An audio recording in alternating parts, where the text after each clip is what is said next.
Mesdames, Messieurs, chers compatriotes et toutes celles de ceux qui m'ont fait l'honneur de suivre les actions de SOS Cameroun Solidarité par ma voix, je vous dirai jamais assez merci pour ce que vous nous apportez au quotidien. Sans vous, nous ne sommes rien et nous ne serons jamais rien. C'est pour cela que je ne manque aucune occasion, ici comme ailleurs, pour vous renouveler nos remerciements. Merci à toutes et merci à tous. Mes chers compatriotes, nous sommes ici au soir de jeudi. J'arrive à peine. J'ai juste eu le temps de m'asseoir parce que l'information m'a été donnée pendant que nous étions en chemin pour le retour sortant de Pennsylvanie. Comme je vous l'ai dit, nous allons faire beaucoup de va-et-vient. Ce n'est pas très loin, Pennsylvanie. C'est 2h30, 3h quand la circulation est bonne. Pour ceux qui vont en voiture, en train aussi, 1h30, vous y êtes. Donc pendant le voyage, nous apprenons que il y a un groupe de jeunes, communément appelé microbes, qui a fait éruption dans un marché, Mokolo, armé d'armes blanches, de couteaux, gourdins, bâtons, pour aller agresser comme ça nos parents, les mamans qui vendent en route et dans le marché. Un acte grave, très grave, très grave. Un acte qui n'est pas un acte nouveau, mais un acte qui se répète. Des comportements qui ne sont pas des comportements nouveaux, mais des comportements qui sont devenus la norme dans notre pays, le Cameroun. Des enfants en plein Yaoundé qui sortent avec des gourdins, des couteaux, des machettes pour agresser des citoyens. Et je tiens à rappeler ici que Yaoundé n'est pas n'importe quelle ville, à ma connaissance. Vous qui n'avez pas vu ces images, je vais ici les partager avec vous. Écoutez et regardez.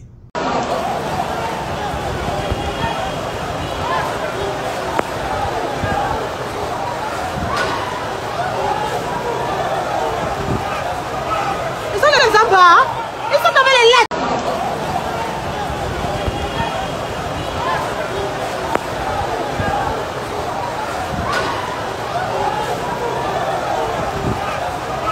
Ils sont les abats. Ils sont avec les lettres. Bien, là vous avez donc vu cet extrait-là, qu'un habitant ou une habitante, ou en tout cas que certaines personnes ont bien voulu partager avec nous. C'est violent. Dans une capitale. Ce n'est pas n'importe quelle capitale. La capitale politique. À l'intérieur, dans cette capitale, résident des institutions étrangères.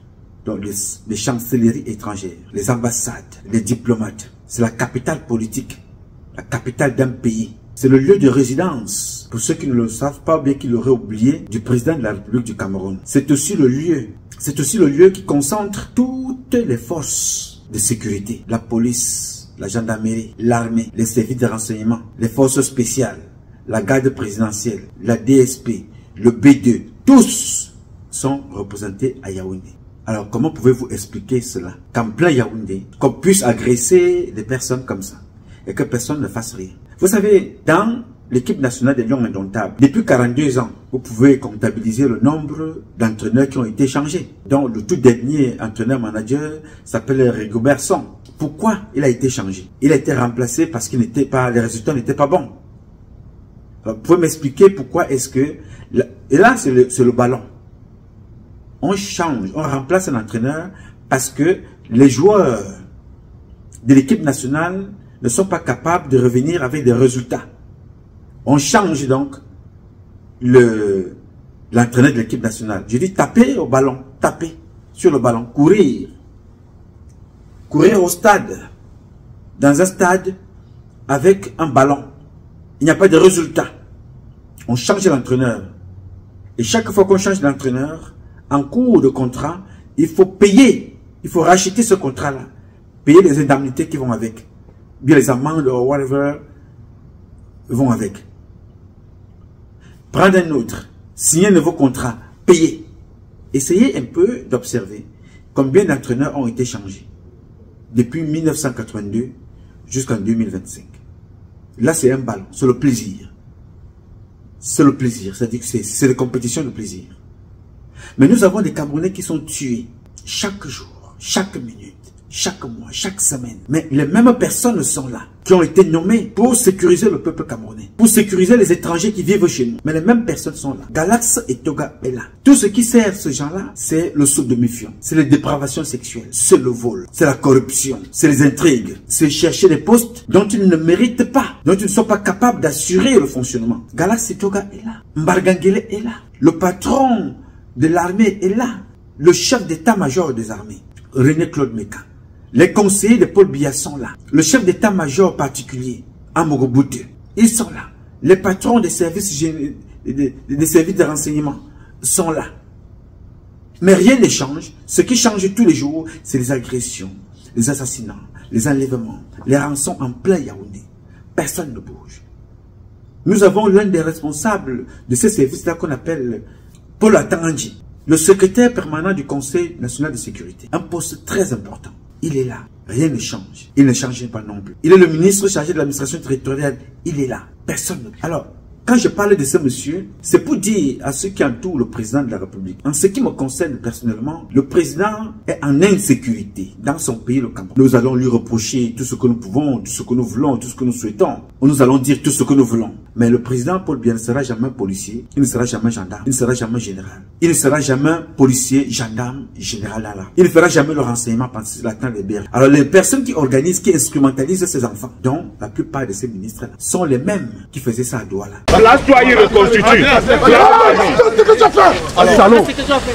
C'est sensiblement de cette façon que le sieur Leyango a perdu la vie au quartier Bali, rue des Manguiers, ce vendredi 20 septembre 2024, poignardé par cette horde de jeunes. Vous êtes en train de me taper. Attends.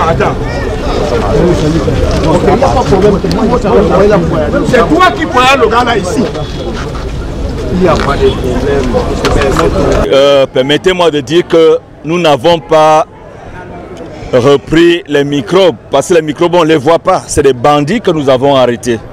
Et parmi eux, et comme ils sont tous passés aux aveux, celui qui a ôté la vie à M. Iyango Blaise est là, et vous l'avez vu avec un semblant de couteau en main. Le couteau avec lequel il a assassiné Iyango est au niveau de la PJ.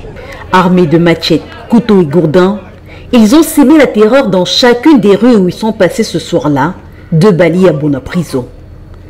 Et ce jeudi, en présence des autorités administratives et forces de l'ordre, ils ont reproduit le schéma du vendredi terreur, une reconstitution des faits. Avec l'orientation du procureur de la République, il était question pour nous de venir assister à cette reconstitution des faits.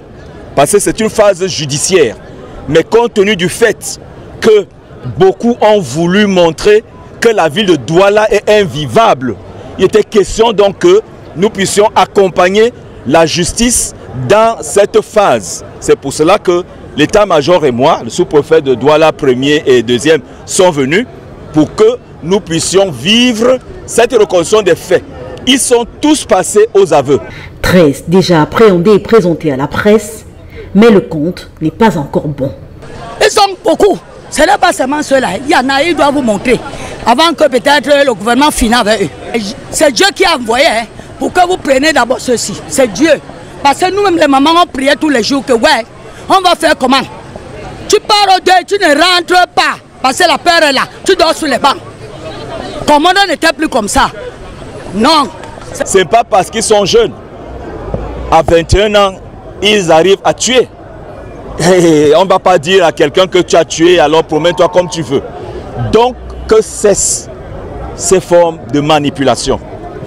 Les prisons aussi sont faites pour des mineurs, dans une réglementation précise. Mais lorsqu'un mineur tue, je ne vous dis pas le reste. Les parents qui protègent les bandits n'ont qu'à pleurer, parce qu'il n'y aura pas de pitié. Et ceux qui sont dans ces quartiers savent que dans certains blocs, il y a des parents qui protègent leurs enfants. Et j'ai dit que lorsque j'apprendrai qu'un seul s'est manifesté, nous allons l'associer à l'activité de son enfant. Une fois encore, le gouverneur de la région du littoral, Samuel Dieudonné Ivara-Dibois, appelle les populations à coopérer avec les forces de l'ordre afin de dénoncer toutes ces personnes qui font grimper le thermomètre insécurité dans la ville de Douala. Vous comprenez donc pourquoi? C'est-à-dire à Douala, on a voulu nous faire comprendre que le gouverneur ne travaille pas. Le gouverneur ne fait rien. Ils se rendent à Douala, instrumentalisent les enfants comme ça. C'est-à-dire qu'il n'y a pas d'emploi, les enfants ne font rien. Ils sont sur des motos tout au long de la journée, agressent des personnes, enlèvent des personnes, tuent des personnes, agressent des personnes dans la journée, dans la nuit. Ils sont financés pour créer le désordre parce que ces gens, dans leur tête, ils ont un autre calendrier. Créer le désordre pour fuir dans le désordre. Alors, cela les a échappés à Douala. Le gouverneur a réussi à neutraliser la situation, en tout cas pour le moment, tant bien que mal il fait avec les moyens qu'il a. Ils sont partis, ils se sont dit, bon, si on n'arrive pas à débarquer le gouverneur de Douala parce qu'il faut, c'est un poste stratégique. Pour qu'on enlève le gouverneur de Douala, il faut créer le désordre là-bas. Il faut créer le boxon. Il faut envoyer les enfants dans la rue, entretuer, se tuer, enlever les personnes, demander des rançons. Créer un désordre dans la ville de Douala. Tuer même. Tuer. Vous vous souvenez de la Française qui avait été tuée à Douala. Et vous vous souvenez de ce que le représentant de France dans la ville du littoral, vous vous souvenez de ce qu'il vous avait dit? Il avait dit que il avait passé un message. Dans un communiqué, le consulat de France au Cameroun affiche clairement son inquiétude face aux agressions perpétrées par de jeunes délinquants appelés microbes sur des citoyens à Douala. Dans la foulée, la représentation diplomatique a prescrit une série de mesures à ses compatriotes pour éviter de tomber sous le coup de ces délinquants. Il s'agit premièrement d'éviter de marcher le soir dans les rues de Douala, y compris dans les quartiers du résidentiel. Deuxièmement, le consulat général de France conseille d'éviter d'exhiber tout article de valeur ou de nature à attirer la convoitise. Il fait référence ici aux sacs à main, téléphones portables, montres, bijoux, appareils photo. Une précision concernant les sacs à main, ils sont à proscrire sur les marchés et dans les zones sensibles. Il faut éviter d'y mettre des objets précieux, de grosses sommes d'argent, des bijoux ou encore documents importants, martèle le consulat, car les vols à l'arraché sont devenus courants. En revanche, souligne l'institution diplomatique, il peut être utile de disposer de quelques billets de banque et pièces qui pourront être remis sans délai en cas d'agression. Autre précision de taille relevée par le consulat, il ne faut jamais tenter de résister aux exigences des agresseurs qui en général visent seulement les valeurs ou les biens. Étant donné que les agressions en taxi sont devenues fréquentes, il est recommandé d'éviter formellement d'emprunter ces véhicules jaunes une fois la nuit tombée, surtout si on est seul. L'autre astuce serait de circuler en voiture personnelle, vitres fermées et portières verrouillées. Il est enfin conseillé de s'arrêter uniquement dans les endroits animés et bien éclairés. Certes, ces recommandations ne suffiront pas pour endiguer le phénomène, mais le consulat général de France est convaincu qu'elles limiteront la casse. Ouais. Après cette agression, le représentant de l'ambassade de France ou du consulat de France dans le littoral avait dit qu'il conseille aux ressortissants français vivant dans la ville de Douala d'avoir à la sortant de leur maison, de se rassurer qu'ils ont une petite somme d'argent avec eux. Chaque citoyen français résidant au Cameroun, notamment à Douala, doit se rassurer que sortant de sa maison le soir, le matin, en journée, doit avoir une petite somme dans sa poche qu'il soit capable de payer s'il se sent agressé. Taxe pour agression ou taxe contre une agression. Il faut avoir un peu d'argent, ce qui est très grave. J'en avais fait une sortie là-dessus. C'est-à-dire un diplomate, pour protéger ses citoyens qui sont dans un pays comme le Cameroun, il dit, si vous sortez, s'il vous plaît, ayez quelque chose en poche pour donner à celui qui vient vous agresser. Une taxe pour se protéger contre une agression. Ça peut être 20 000, ça peut être 5 000, ça peut être 15 000, ça peut être 50 000. Tout ce que vous avez et ne résistez pas à une agression. Donnez-leur ce que vous avez, vous continuez votre chemin. Quand on en arrive à ce décret-là, c'est grave, n'est-ce pas? Là, c'est un ressortissant, diplomate, une autorité importante d'un pays partenaire au Cameroun, vivant à Douala, après une agression et après plusieurs assassinats. Je me rappelle que à Douala toujours, il y a eu un consul qui avait été assassiné. Vous connaissez l'histoire. Donc, on crée un désordre comme ça, atmosphère de peur sur la ville. De peur. Alors ça retombe sur la tête du gouvernement. Il résiste, il tient bon. Il réussit à repousser cela. Il se dit voilà. Alors, il faut aller du côté de Yaoundé. Quand il verra ça, bon, au fur et à mesure que les agressions vont se multiplier comme ça, on peut les pousser jusqu'au palais. Et à ce moment-là, on prend le contrôle du pays, ou alors, si ça nous dépasse, on profite du cafouillage pour fuir. Alors, j'essaye un peu d'injecter, comme ça dans mon propos, des idées qui me viennent dans la tête. Tout simplement parce que je vais me poser une bonne question. Si tout ce que je dis est faux, pourquoi est-ce que ces comportements se répètent? Pourquoi est-ce que cette façon de faire se répète et personne ne bouge? Le secrétaire général à la présidence, Ferdinand Ngongo, lui qui contrôle tout, lui qui régule tout, lui qui a la main sur tout, voit ça, il est là, il est assis. Souvenez-vous, pour vous qui avez la mémoire courte, moi aussi j'ai la mémoire courte, mais j'ai une mémoire qui me permet chaque fois de faire ce qu'on appelle la mémoire des archives. Je m'en vais donc vous chercher la dernière sortie de Ngongo et de Bargangile à Douala. Écoutez et regardez. Après Japouma, nous pouvons aussi regarder les images du stade de Panda. Là, nous sommes déjà à Panda. Et comment est-ce que ce genre de choses peuvent se produire? On a besoin de ces images pour étayer les enquêtes.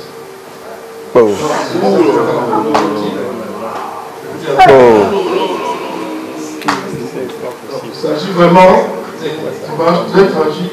Les fonctionnaires de police de Douala se dotent d'un nouvel équipement pour renforcer leurs capacités et assurer une couverture sécuritaire efficiente.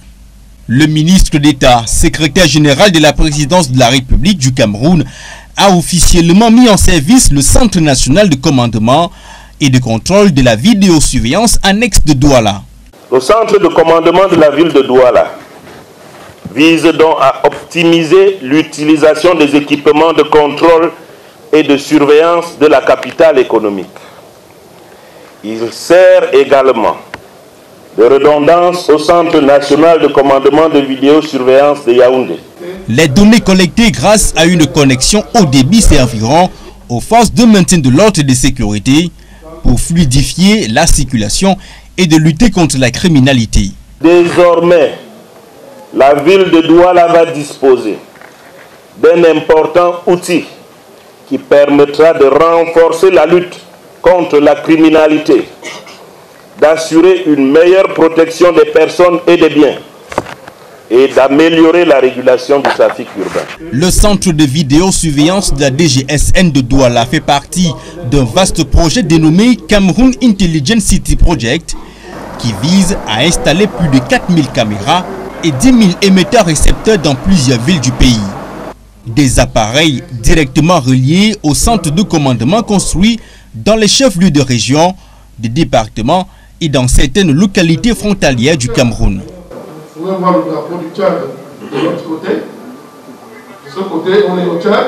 Et de ce côté... Bien, ce que vous voyez là, ce sont des caméras qui avaient été achetées pour contrôler la ville à Douala. On retrouve à Yaoundé. Ils ont même pour intérêt, pour but de mettre ça un peu partout. Est-ce que vous croyez que le but c'était ces caméras? Non, le but c'était de voler de l'argent. Parce que la première sécurité d'un pays, ce n'est pas le policier. Je vous apprends ça tous les jours. C'est le béaba pour tous ceux qui font dans la sécurité. La première sécurité d'un pays, ce n'est pas l'agent en tenue, c'est le citoyen. Le citoyen s'auto-sécurise, s'auto-contrôle. C'est lui qui informe l'homme en tenue que comme tu vois là dans ce quartier, il y a des enfants qui braquent.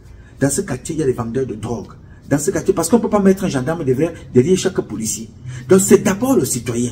Alors si le citoyen ne peut pas être en sécurité lui-même, comment voulez-vous que ce citoyen-là sécurise ce qui se passe autour de lui? Parce qu'il a envie de vivre. Donc on peut agresser là, je suis ici, citoyen, je regarde, vous venez me poser la question, je vous dis, je n'ai rien vu. Pourquoi? Parce qu'après vous allez les arrêter. Mais vous allez les libérer parce qu'ils vont vous payer de l'argent. Et c'est à moi qu'ils vont s'en prendre. Donc je ne suis pas en sécurité. Pour cela, je ne dis rien. Je préfère observer. Et ça devient un silence complice pour protéger ma petite personne. Alors les caméras ne servent à rien. Alors comme ils savent que ces caméras ne servent à rien, ils vont quand même imposer ces caméras parce que l'objectif de Ngongo Ferdinand et de Mbargangele, ce n'est pas les caméras, c'est le détournement des capitaux, c'est le vol, c'est la surfacturation, c'est les rétrocommissions. Il faut donc toujours avoir un projet pour pouvoir mieux voler. C'est tout. Vous ne pouvez pas m'expliquer qu'avec autant de caméras, on continue d'agresser des personnes dans la ville de Douala. Alors que font ceux qui sont derrière les caméras? Est-ce que la sécurité se fait derrière les caméras? La sécurité se fait sur le terrain, en tenue et en civil. Dans un pays normal, les informateurs sont plus nombreux que les hommes en tenue. L'Amérique, vous connaissez le FBI, la CIA. Je vous informe que le nombre de personnes, les honorables correspondants qui utilisent et qui emploient le FBI et la CIA dépasse plusieurs fois le nombre d'agents qui travaillent dans ces structures, FBI et CIA. Ils sont représentés partout dans tous les pays. Ils travaillent avec les vendeurs d'arachides, ils travaillent avec des hommes d'État, ils travaillent avec des hommes en tenue, des pays étrangers, ils travaillent avec des informateurs de partout. C'est comme ça que ça se passe. Dans notre pays, nous avons des personnes qui n'ont aucune notion du patriotisme, aucune notion de sécurité. Tout ce qui les intéresse, c'est voler.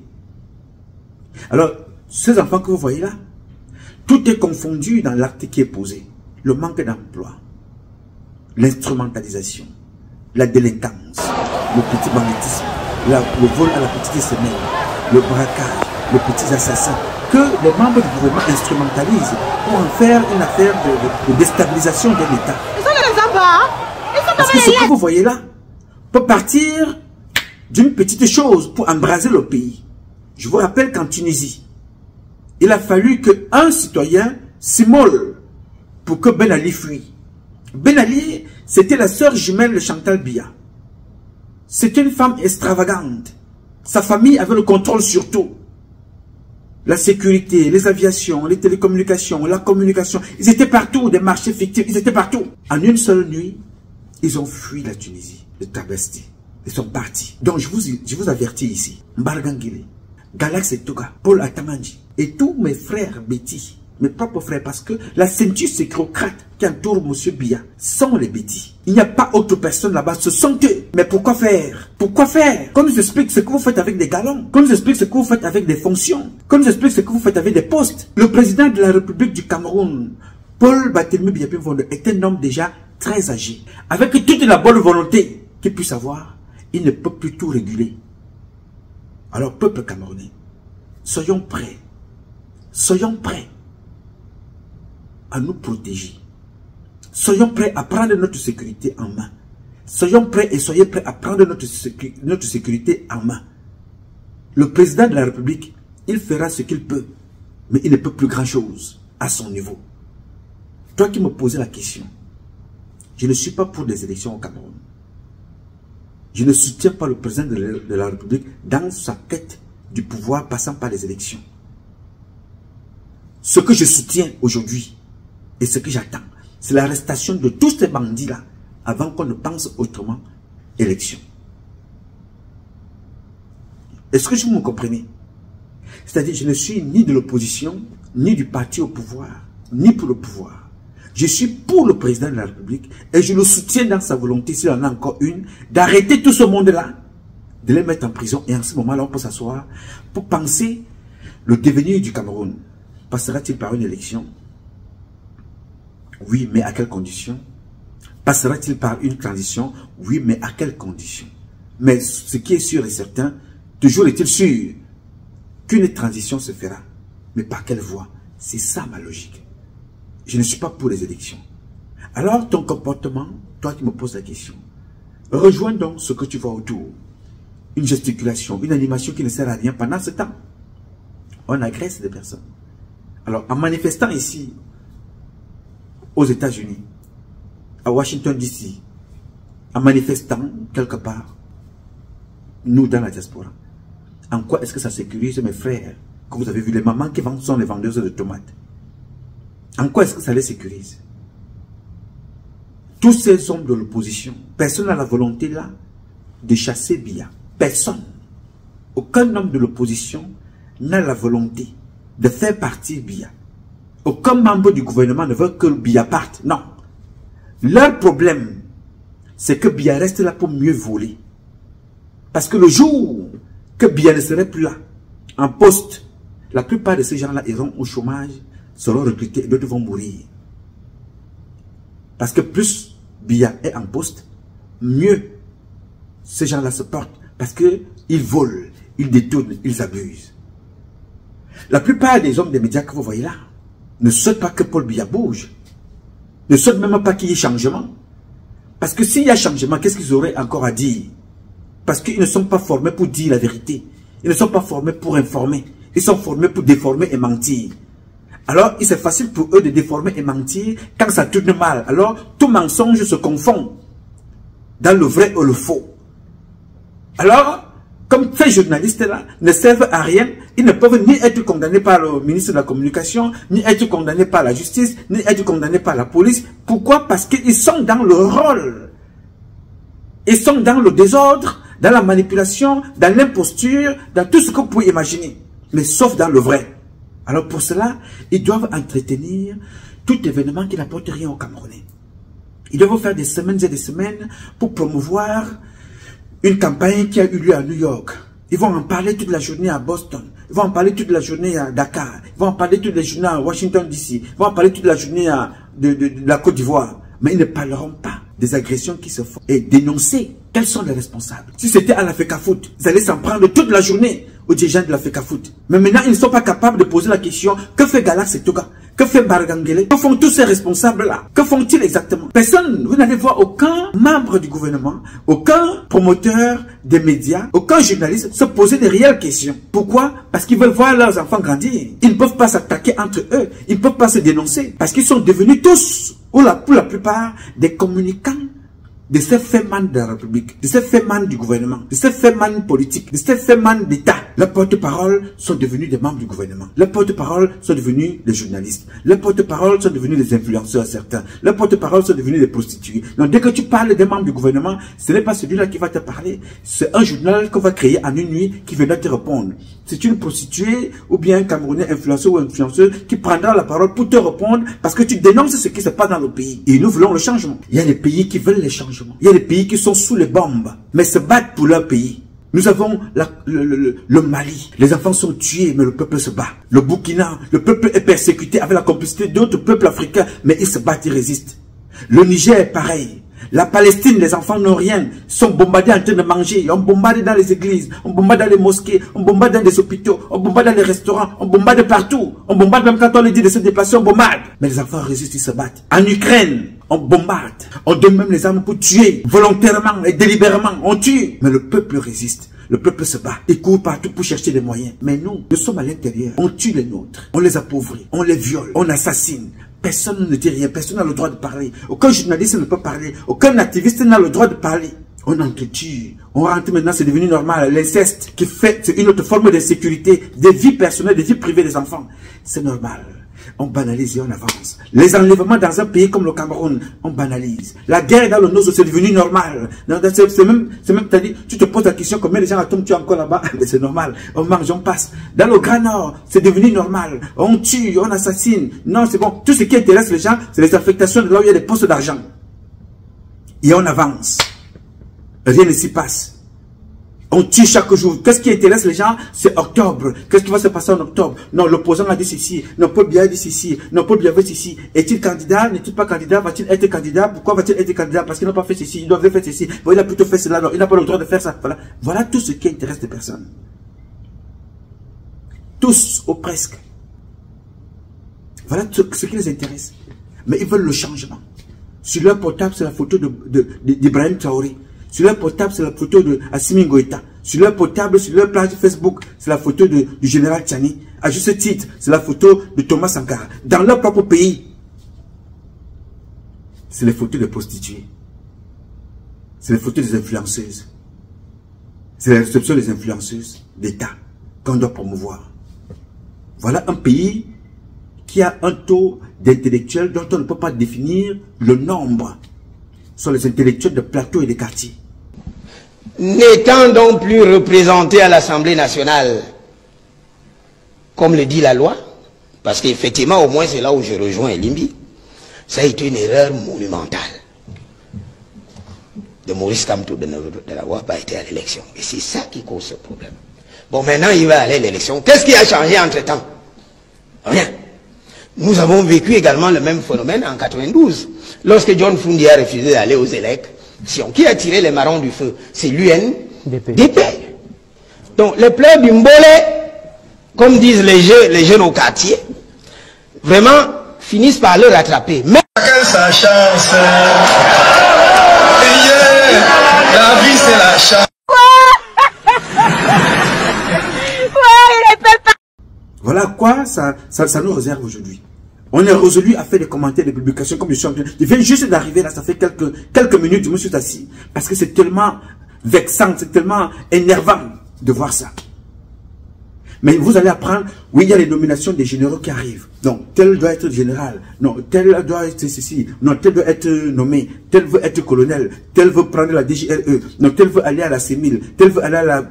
Voilà ce qui intéresse les gens. Personne ne se pose la question. Pourquoi et comment nos compatriotes sont en train d'être assassinés? Pourquoi et comment tue-t-on les enfants de la République? Qui est responsable? Et comment faut-il faire? Qui est responsable? Comment faut-il faire pour sortir de cette situation? Comment faut-il faire pour arrêter cette hémorragie? Comment faut-il faire pour arrêter ces crimes? Personne ne se pose ces questions. C'est les élections qui sont importantes. Alors, mes chers amis, en ce qui me concerne moi personnellement, je vous ai déjà dit que je ne suis ni pour une élection avec ce système, je ne suis ni pour une élection avec le parti au pouvoir, je ne suis ni pour un soutien avec l'opposition. Je suis pour une transition. Et je suis pour qu'avant toute chose, que ce monde-là soit arrêté et mis hors état de nuire. C'est ce qui m'intéresse. Alors toi qui m'as posé la question, il faut protéger le président de la République. Parce que tout ce qui est en train de se passer là, c'est parce que les gens savent ce qui les attend. La prison et les condamnations, peine capitale, les peines capitales qui attendent ces gens-là. Donc, pour le moment, il faut se battre pour que ces gens soient arrêtés. C'est ça qui m'intéresse. Ce n'est pas l'élection. L'élection, c'est... Vous connaissez déjà le résultat des élections même avant qu'il y ait élection. Parce que si ces gens-là se battent pour qu'il y ait élection, c'est pour se maintenir là au pouvoir. C'est pour ça qu'ils se battent. Alors, est-ce qu'ils se battent pour arranger le pays? Non. Ils se battent pour garder leurs biens malhonnêtement acquis. C'est pour ça qu'ils se battent. Positionner leurs enfants. Les enfants sont des préfets. Les enfants sont des sous-préfets. Les enfants sont des maires. Comme le fils de Nyat, n'est-ce pas? Nyat a été tout ce que vous voulez. Nyat est en ce moment un élu de la République qui est là depuis Mathusalem. Mat a travaillé à la sonnette de l'époque. Il livre même des poteaux. Ce monsieur-là ne connaît pas combien on vend une baguette. Et il est toujours assis là. Donc, quand il ne sera pas là, ce sont ses enfants qui vont le remplacer. Ils sont tous pareils, pour la plupart. Positionner leurs enfants. Le père est général, le fils est colonel, le petit-fils est lieutenant-colonel, l'arrière-petit-fils est commandant, ainsi de suite, ainsi de suite, ainsi de suite. Pendant ce temps, toi, tu es dans les réseaux sociaux. Tu montres les fesses. Tu insultes des personnes. Mais tu vis dans la diaspora. Mais quand tu pars au Cameroun, tu es rançonné au port, à l'aéroport et à la douane, et tu reviendras pleurer. Mais c'est toi qui soutiens ceux qui tuent tes frères. Tu es dans l'opposition, sachant qu'ils ne peuvent rien faire. Mais toi, tu es pour soutenir Paul Biya, sachant que c'est la routine. Depuis 7 ans, 7 mandats, je veux dire. C'est la même chose. Et tu veux que ça change. Et tu es fier d'être aux États-Unis. Tu es fier d'être en France. Tu es fier de Ibrahim Traoré. Tu es fier des autres. Mais dans ton pays, tu entretiens l'idiotie, la médiocrité, le banditisme et le vol. Alors il faut que ça s'arrête. Ceux qui croient au changement comme moi, ceux qui croient à la transition comme moi, préparons-nous. Les jeunes sont en train de se préparer dans certains pays. J'ai vu des flyers circuler. Je ne sais pas quand est-ce qu'ils vont commencer du côté du Togo. J'ai vu des flyers circuler. Les jeunes sont en train de se préparer pour se mobiliser. Commencez aussi à vous préparer pour vous mobiliser. Le changement se fera. Avec toi ou sans toi, le changement se fera. Que tu te mobilises ou pas. Alors je souhaite que le changement se fasse avec toi pendant que tu es dans le combat. Pas en train de dormir, pas en train de voler. Il ne faut pas que tu trouves la mort en train de braquer quelque part. Il ne faut pas t'asseoir derrière les caméras pour raconter tout et n'importe quoi. Tu n'auras jamais l'argent de Brena. Tu n'auras jamais l'argent de Chantal Biya. Ne fais pas comme ces gens-là. Prépare ton avenir.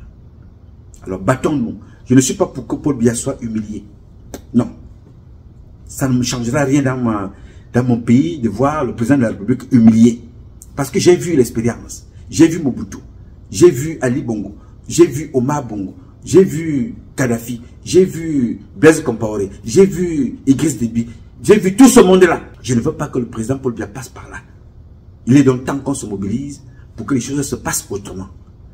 Trop, c'est trop. La responsabilité te revient. N'attends pas. Aucun pays étranger ne vient au Cameroun pour nos intérêts. Chacun viendra pour ses intérêts. Chacun viendra pour ses intérêts. Tu as vu que personne ne parle du nozo. Dans les médias, peut-être ils parleront des microbes pour leur audience. Mais ce n'est pas leur problème, ça. Plus vous vous entretuez entre vous, mieux ça facilite la tâche. Regardez la Palestine. Ce sont les chiens qui sont là-bas. Regardez l'Ukraine. Ce sont les animaux qu'on tue comme ça. Regardez le Mali et le Burkina. Vous croyez que si ces gens-là ne s'occupent pas de tout ce monde-là, ils viendront s'occuper de ce qui se passe dans le Nozo, dans le Grand Nord? Ils n'ont absolument rien à cirer. Donc, toi qui es caché derrière la télévision, tu racontes ta vie. Sache que hier, tu te moquais de X, mais demain matin, ça arrivera à ton père, à ta mère. Pourquoi pas à toi-même? Renseigne-toi le nombre de Camerounais de la diaspora qu'on tue au Cameroun. Hein.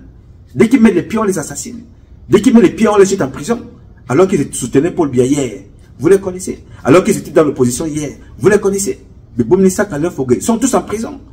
You know? Marie-Paul Paul, elle est en prison, elle était du NDPC. Alors toi, tu n'es pas exclu.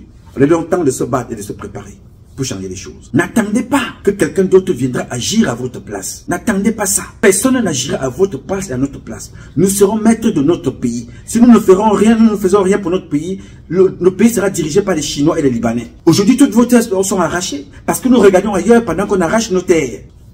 J'ai dit.